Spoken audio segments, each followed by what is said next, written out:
R ശ്രീജിത്തും Deepak തർമ്മടും നോക്കി നിൽക്കുമ്പോഴാണ് A K ബാലൻ പൊട്ടിക്കരയാൻ ശ്രമിക്കുന്നതും അത് മീഡിയ വണ്ണിൻ്റെ എക്സ്ക്ലൂസീവായിട്ട് സംഭവമായിട്ട് വരുന്നത്. പിന്നീട് എനിക്ക് ഒരു കാര്യം കൂടെ ബോധ്യപ്പെട്ടു.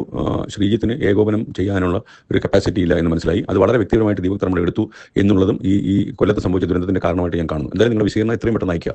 എനിക്ക് ഐ എം വെരി പർട്ടിക്കുലർ കേട്ടോ. ഞാൻ അതിനകത്തൊരു ആക്ഷൻ എടുക്കും എന്തായാലും. ഈ സംസ്ഥാന സമ്മേളനം കൊല്ലത്ത് കവർ ചെയ്യാൻ പോയ ആളുകളുടെ രീതികൾ ഒരു പ്രക്ഷേപണ മാധ്യമത്തിന് പറ്റിയതല്ല എന്ന് പറയാൻ വേണ്ടി ഞാൻ ഓടി വരുന്നത്.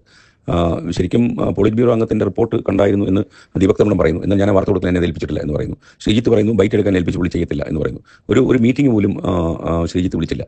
ഏകോപനത്തിന് ചുമതലയുണ്ടായ ശ്രീജിത്ത് അതിൽ ഫെയിൽ ചെയ്തു എന്ന് ഞാൻ മനസ്സിലാക്കുന്നു. മാത്രമല്ല വ്യക്തിപരമായ ഈഗോ കൊണ്ട് പല കാര്യങ്ങളും സംപ്രേഷണം ചെയ്തില്ല എന്നുകൂടി ഇവരുടെയൊക്കെ വാക്കുകൾ നിന്ന് വ്യക്തമാകും. ഞാൻ വളരെ ആഴത്തിൽ അന്വേഷിച്ചപ്പം ദീപക്കും ശ്രീജിത്തും പിടിച്ച ഈഗോ യഥാർത്ഥത്തിൽ നമ്മുടെ 24-ന്റെ പ്രക്ഷേപണത്തെ ബാധിച്ചിട്ടുണ്ട്. കുറച്ച് എക്സ്ക്ലൂസീവ് വാർത്തകളൊക്കെ ശ്രീജിത്ത് നൽകിയെന്നുള്ള സത്യമാണെങ്കിലും ഒരു മത്സരത്തിന് മുൻപിൽ നിന്ന് ഞാൻ ക്ലോസ് ആയിട്ട് ഇത് ചെയ്യുന്ന സമയത്ത് നമ്മൾ വി ആർ ഫാർ ബിഹൈൻഡ്. അപ്പം ഇത് യഥാർത്ഥത്തിൽ നിങ്ങൾ വളരെ സീനിയറായിട്ടുള്ള ആളുകളുടെ ചക്രത്തിൽ പോരാട്ടം ഈഗോ ആണ്. ഇത്തരം പോരാട്ടങ്ങൾ നടത്താനുള്ള സ്ഥലത്തേക്കാണോ നമ്മുടെ പണവും ചെലവഴിച്ച് സമയവും ചെലവഴിച്ച് ആളുകൾ പോകുന്നതെന്ന് ആലോചിക്കണം.